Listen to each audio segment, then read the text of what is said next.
아멘. 그러므로 누구든지 나의 이 말을 듣고 행하는 자는 그 집을 반석 위에 지은 지혜로운 사람 같으리니. 마태복음 7장 24절 말씀. 아멘. 우리 같이 한번 암송해 볼까요? 시작. 그러므로 누구든지 나의 이 말을 듣고 행하는 자는 그 집을 반석 위에 지은 지혜로운 사람 같으리니. 마태복음 7장 24절 말씀. 아멘. 자, 그제 어제 오늘까지 해서 이제 예레미야 17장을 우리가 마치게 됩니다. 예레미야 17장은 거듭 말씀드리지만 죄로 인한 하나님의 심판과 그에 대한 예레미야의 탄원, 그 중보 기도의 내용으로 기록되어 있다라고 말씀드렸고요. 하나님께서 그제 본문, 화요일자 본문에 내가 너희들의 마음판에 지워지지 않는 금강석 끝 철필로 기록된 그 죄를 심판하기 위하여 내가 예루살렘을 심판하리라, 멸하리라. 그리고 그들이 그렇게 죄악에 대한 심판을 받게 된 것은 그들도 그리고 그들의 자녀도 그의 우상의 제단과 아세라들을 생각하기 때문이고, 그리고 그들이 사람을 믿고 육신으로 그의 힘을 삼고 마음으로 하나님을 떠났기 때문이다 라고 하나님께서 말씀하셨죠. 그래서 이제 어제 본문에 예레미야가 중보 기도, 탄원 기도를 하나님께 올려드리는데 세 가지로 기도하고 했다라는 것을 우리가 살펴보았어요. 첫 번째는 하나님은 왕이십니다. 하나님은 소망이십니다. 두 번째는 하나님은 찬송이 되시고 나를 고치시는 치료자가 되시며 나를 구원하시는 구원자가 되십니다. 세 번째는 하나님은 나의 피난처가 되십니다. 그렇게 예레미야가 고백하면서 나를 고쳐주십시오. 나를 놀라게 해주시 마옵소서. 나의 두려움으로서 나를 구원해 주시고 나를 지켜주십시오. 그렇게 고백한 예레미야의 탄원 기도를 우리가 함께 살펴보았죠. 사실 그러한 예레미야의 탄원 기도는 단순히 자기 자신만 구원해달라는 기도가 아니었고, 이 예루살렘 주민들과 남유다 백성, 이스라엘 백성을 긍휼히 여겨주시고 하나님이 예정하신 바벨론 그 북방 민족에 의한 심판으로부터 우리 민족을 구원해달라는 그런 예레미야의 어떤 호소였어요. 자, 그러한 예레미야의 탄원 기도 내용에 의해 하나님께서 오늘 본문에 이렇게 응답을 하시는데 뭐라고 말씀하시냐면, 오늘 본문 22절이 하나님의 명령의 핵심 내용입니다.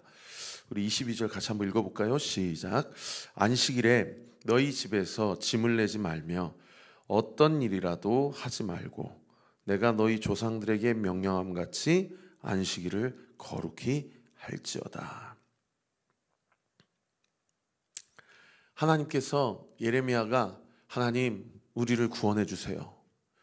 우리를 살려주세요. 우리를 임박한 심판으로부터 하나님 구원해 주세요 라고 그렇게 기도할 때에 하나님이 한 가지를 요구하시는데 안식일을 거룩히 지켜라 라고 이야기를 하고 계신다라는 거예요. 여러분, 이것은 물론 오늘날 우리에게 적용하면 주일 성수에 대한 이야기도 맞습니다. 이제 이때는 토요일을 안식일로 지켰지만 예수님이 십자가에서 죽으시고 부활하신 날이 주일이기 때문에 이제 초대교회 이후로 지금까지 이제 우리는 주일을 안식일로 해하여 그렇게 일주일 동안 열심히 살다가 일주일에 딱 하루만큼은 하나님께서 6일 창조를 하시고 일곱째 날에 쉬셨던 것처럼 우리도 모든 먹고 사는 모든 일들, 내가 삶의 터전 가운데서 생업 가운데 내가 하는 모든 일들을 다 하나님 앞에 내려놓고 하나님을 만나는 시간이 이 안식일, 이 주일이죠.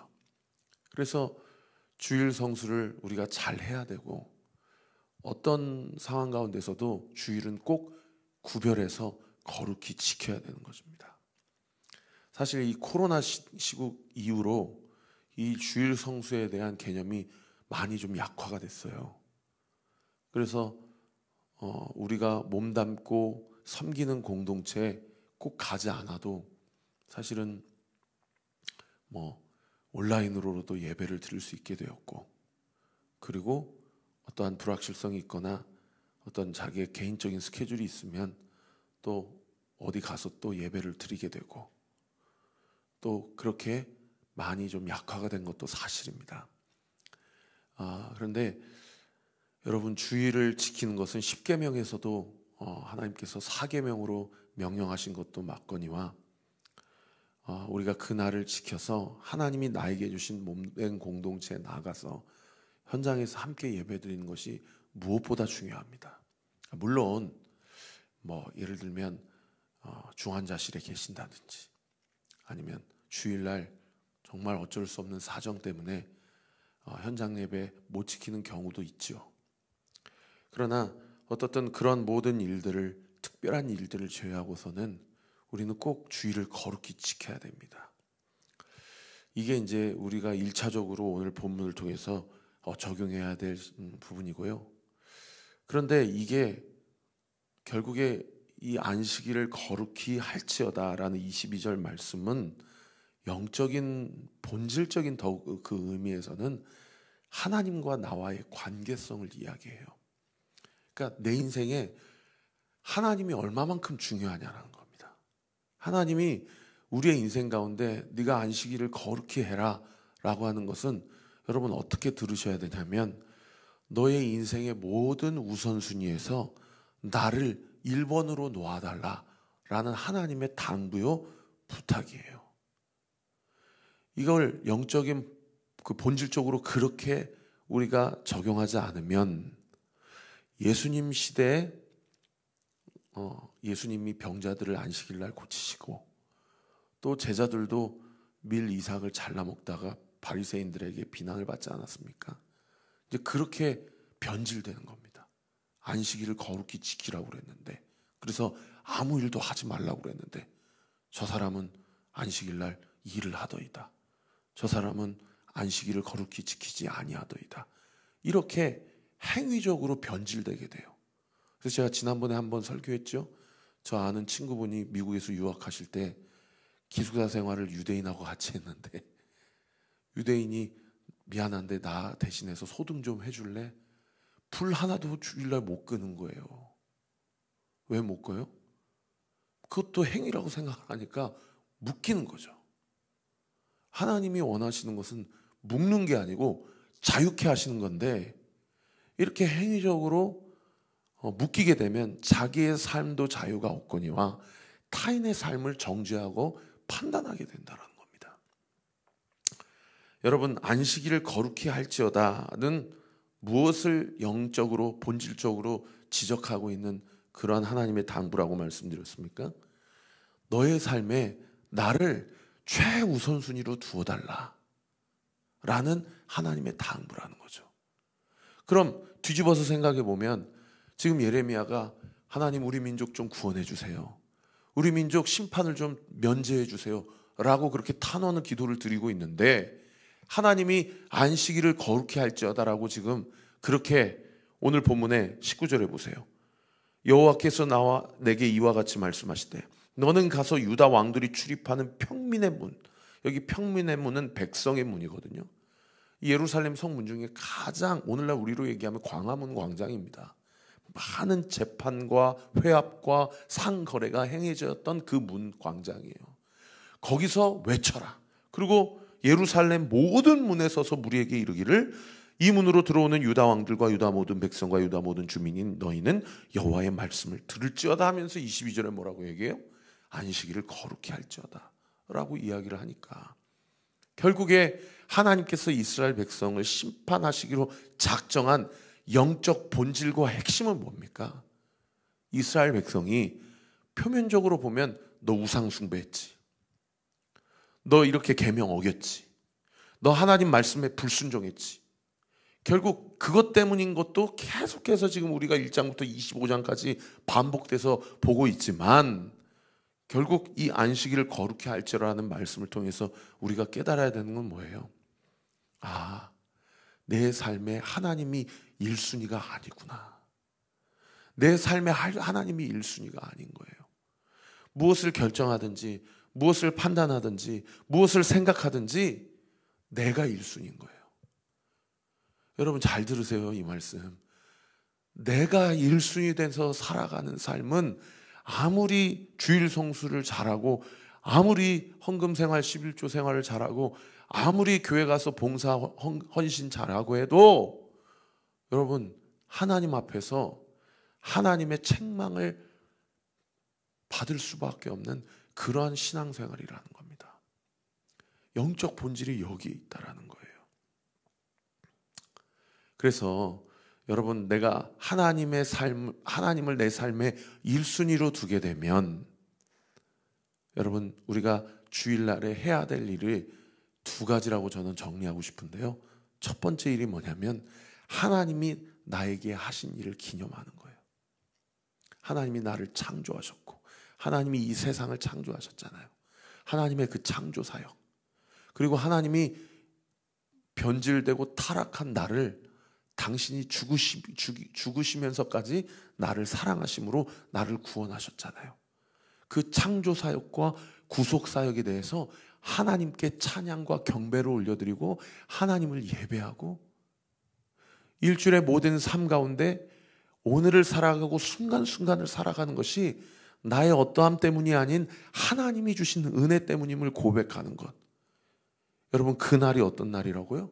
그날이 안식일, 그날이 거룩하고 구별된 주일이라는 겁니다. 그게 첫 번째, 우리가 안식일을 하나님을 최우선순위로 두고 하나님께 행해야 될, 또는 취해야 될 우리의 마땅한 태도와 자세라는 거죠. 그런가 하면 두 번째로 하나님이 기뻐하시는 일을 해야 돼요. 바리새인들, 서기관들은 하나님을 안식일을 거룩히 지킨다라는 것을 잘못 오용해서 하나님의 명령을 지킨다라는 명분으로 아무 일도 하지 않았어요. 그런데 예수님이 오셔서 그들의 안식일에 대한 잘못된 이해와 잘못된 접근을 다 박살을 내셨죠. 그러면서 하나님께서 일하시니 나도 일한다 라고 하시면서 예수님께서 안식일날 일을 하셨어요. 그런데 어떤 일을 하셨어요? 하나님이 기뻐하시는 일을 하셨어요. 여러분, 안식일의 두 번째는 하나님이 기뻐하는 일을 해야 돼요. 자기 양심이 알아요. 내가 주일날 하나님이 기뻐하는 일인지, 이것이 하나님 나라를 위한 일인지 우리가 안다라고요. 그런데 이러한 하나님이 기뻐하시는 일을 하지 않고, 또는 하나님을 최우선순위로 두지 않고 다 자신의 생각과 자기 판단으로 자기 삶을 살아내니, 여러분 23절에 하나님께서 뭐라고 책망하십니까? 23절 우리 같이 한번 읽겠습니다. 시작. 그들은 순종하지 아니하며 귀를 기울이지 아니하며 그 목을 곧게 하여 듣지 아니하며 교훈을 받지 아니하였느니라. 그러니까 결국에 우상 숭배도 문제고, 우상에다가 제물을 바치고 제단을 쌓고 심지어 자기 자녀까지 불태우는 그런 이교도 문화가 그렇게 침투한 것도 문제지만, 그건 다 그냥 표면적인 거예요. 여러분, 핵심은 뭡니까? 하나님이 하고 싶은 핵심은 뭐냐면 오늘 본문 23절 말씀이에요. 네가 내 말을 순종하지 아니한다. 네가 내 말에 귀 기울이지 아니한다. 그리고 그 다음 구절에 보시면 그 목을 곧게 하여를 다른 번역 성경에 네가 내 앞에서 네 고집을 꺾지 아니한다. 이렇게 번역하고 있어요. 고집을 꺾지 아니하고 듣지 아니하며 하나님의 말씀을 받지 아니하기 때문에, 여러분 이게 핵심이라는 겁니다. 저도 목회하다 보면요, 참 이분은 정말 스펀지구나. 마음밭이 너무 토양이 좋은 거예요. 그러니까 막 그저께 말씀하셨던 그 사막에 심겨진 나무도 있지만 시냇가에 심겨진 나무도 있다는데, 결국 결정적 차이가 토양인데, 사실 그 토양이 뭐라고 말씀드렸어요? 마음밭이라고 말씀드렸잖아요. 그러니까 세상에 무슨 얘기를 해도 목사님 말씀하세요. 제가 회개할 거 있으면 말씀해 주세요. 목사님 제가 고쳐야 될 거 있으면 말씀해 주세요.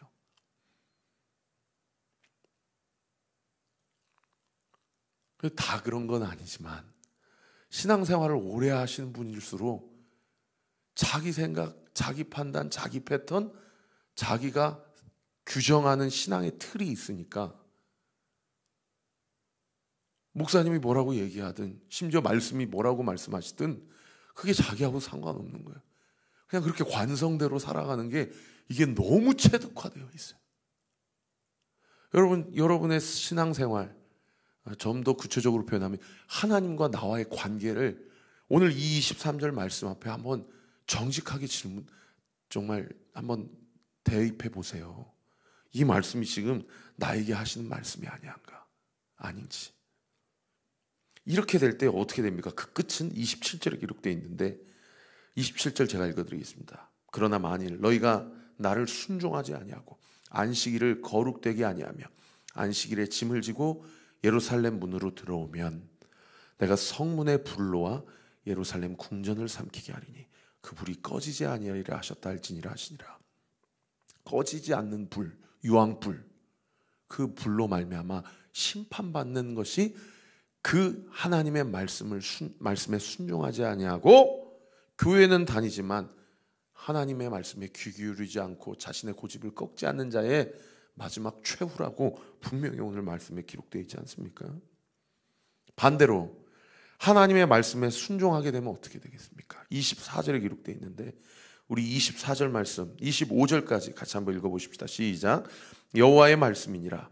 너희가 만일 삼가 나를 순종하여 안식일에 짐을 지고 이 성문으로 들어오지 아니하며 안식일을 거룩히 하여 어떤 일이라도 하지 아니하면 다윗 왕위에 앉아있는 왕들과 고관들이 병과 말을 타고 이 성문으로 들어오되 그들과 유다 모든 백성과 예루살렘 주민들이 함께 그리할 것이요 이 성은 영원히 있을 것이며 26절까지요. 시작. 사람들이 유다 성읍들과 예루살렘에 둘린 곳들과 베냐민 땅과 평지와 산지와 네겝으로부터 와서 번제와 희생과 소제와 유향과 감사제물을 여호와의 성전에 가져올 것이다. 여러분 뭡니까? 예배의 회복이죠. 여기 26절에 기록된 유다 성읍들, 예루살렘에 둘린 곳들, 베냐민 땅, 평지, 산지, 네겝 다 하나님께서 아브라함과 이삭과 야곱과 이스라엘 백성에게 약속으로 준 가나안 땅을 이야기한 거 아닙니까? 그곳이 안전하게 될 것을 지금 하나님이 개런티해 주고 계시고 그 이전 25절 말씀에 뭐라고 기록되어 있어요? 왕들과 고관들이 병거와 말을 타고 이 예루살렘 성문으로 들어오게 될 것이라는 얘기는 이 개선 장군이 취하는 태도 아닙니까? 바벨론 군대가 아니라 어떤 군대가 가나안 땅으로 쳐들어온다 하더라도 하나님께서 그 전쟁을 승리하게 하실 것이라는 거예요. 뭐 하면요? 네가 내 말에 순종하면, 네가 나를 네 인생의 최우선순위로 두게 되면 너 그렇게 주일날까지 쇠가 빠지게 일하고 그렇게 네 자신이 열심히 살아야 내가 먹고 살고 우리 가정이 먹고 산다라고 생각 그렇게 하지 않아도 너 내 말에 순종하면 내가 너의 인생 책임질 거야. 내가 너로 하여금 승리하게 할 거야. 내가 너의 삶을 통해서 나의 뜻을 이루게 할 거야 라고 하나님께서 말씀하신다는 겁니다. 말씀을 정리하겠습니다. 사랑하는 성도 여러분, 오늘 큐티 옆에다가 그 질문하기 묵상하기 한번 써보세요. 과연 나는 요즘 나의 삶 가운데 하나님과 하나님의 말씀을 최우선순위로 두고 있는가? 하나님과 하나님의 말씀을 최우선순위로 두고 있는가?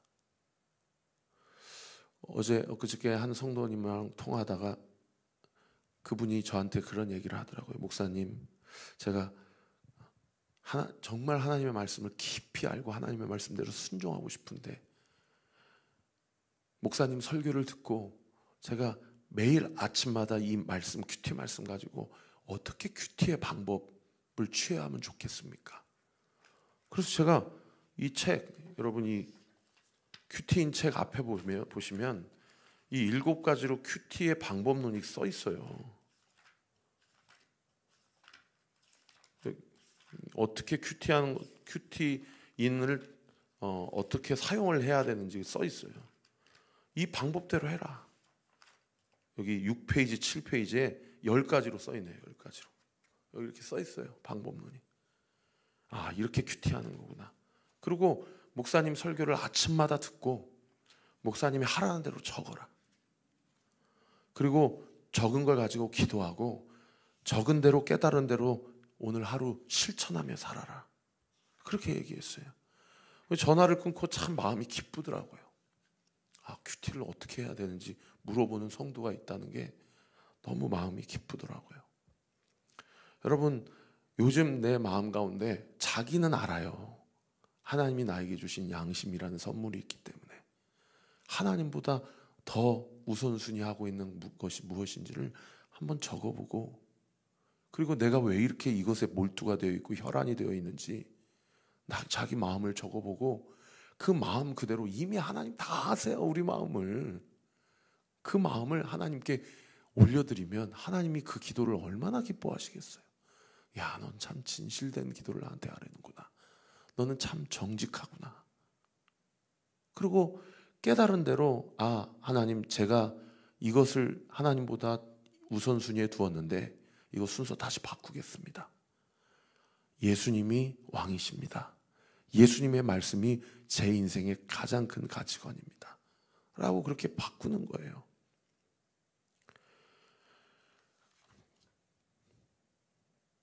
그렇게 한번 여러분 써보시고 그렇게 살았을 때에 나의 삶이 정말 하나님이 책임지시는지, 나의 삶이 진짜 굶고 완전히 그냥 폭삭 망하는 삶인지 정말 하나님을 한번 테스트해 보세요. 말씀대로 살았을 때 어떠한 역사가 일어나는지, 정말 말씀이 진리인지, 정말 말씀이 움직이는 하나님과 나와의 약속인지를 우리가 각자의 삶 가운데서 경험을 해봐야, 아, 이것이 하나님의 나라가 말에 있지 않고 능력에 있다라는 거구나 라는 것을 우리가 몸으로 깨달을 수 있지 않습니까? 그리고 그 이야기를 등대 모임에서 또는 교회 안에서 서로에게 이야기해 주는 거예요.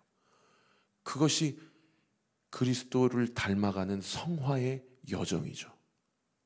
이런 영적인 거룩한 상향 평준화가 우리 공동체 안에 잘 뿌리내리고 하나님 앞에 하루하루의 삶을 온전하게 올려드리는 저와 우리 모든 온리교회 성도들 되시기를 예수 그리스도 이름으로 축원합니다. 기도하겠습니다. 아버지 하나님, 감사합니다. 오늘도 주신 말씀 붙잡고 아버지, 하나님과 나와의 관계를 점검하게 하시고 하나님, 이 심판을 나에게서 면제하게 하옵소서 할 때 네가 내 말에 순종하지 아니하는구나, 네가 내 말에 귀 기울이지 아니하고 내 말을 듣지 아니하니 어찌할꼬 하나님의 한숨 소리를 듣게 하시고 그 하나님의 부르짖음 가운데 우리 안에 진실한 절규와 오열이 있게 하셔서 우리가 철저히 주님만 의지하고 주님만 의뢰하는, 주님만 앙망하는 저와 우리 모든 온리교회 성도들 되게 하여 주옵소서. 오늘도 영적인 원리를 선포하였습니다. 이 영적인 원리 안에서 내가 적용하고 내가 묵상하며 내가 주님 앞에 아뢰어야 될 나의 구체적인 죄목과 연약함이 무엇인지, 하나님의 도우심이 필요한 영역이 무엇인지를 구체적으로 하나님 앞에 간구함으로 하나님께 구체적으로 기도하고 간구할 때 우리 주님께서 구체적으로 역사하신다는 사실을 믿고 오늘 이 하루도 주와 동행하며 승리하는 하루 되게 하여 주옵소서. 오늘 밤에 김민선 목사님 모시고 함께 주의 말씀을 나눌 때에 우리 사랑하는 모든 성도들의 삶 가운데 주의 뜻이 온전히 이루어지고 눈에 눈꺼풀이 벗겨지게 하시고 성령의 충만함을 입는 놀라운 역사 있게 하여 주옵소서. 예수 그리스도의 이름으로 기도합니다. 아멘.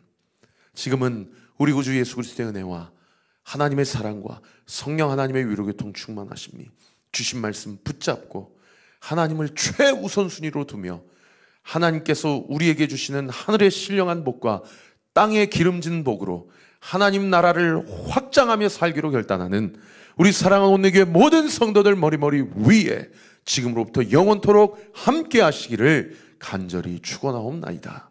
아멘.